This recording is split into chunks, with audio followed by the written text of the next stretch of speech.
Exciting times.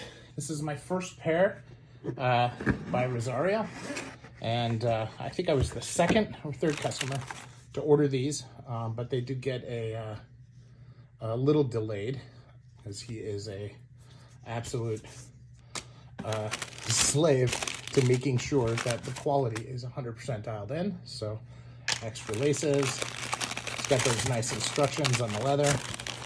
Now I've had these in-house for a little while, but I haven't opened them yet. So here we are.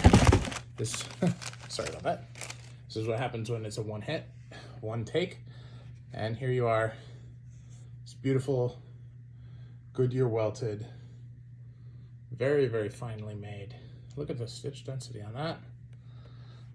You can see the welt is plain. On a hole cut, it's a little unusual, but still very nice. Looks like it's a 360 welt, if I'm seeing that right. And yeah, it looks like it, but it's hammered in, which is cool. This is a hole cut with a medallion and this beautiful patina. And he was kind enough to provide matching belt with it as well.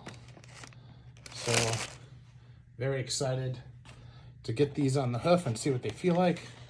New brand and classic medallion, classic construction, and a very solid shoe. Now, the leather, as I said, it's been in the box for more than a month, but it feels kind of stiff. So, but not down here, like on the vamp. And I haven't even taken the shoe trees out, so I don't really know what it looks like underneath. More to follow as we continue.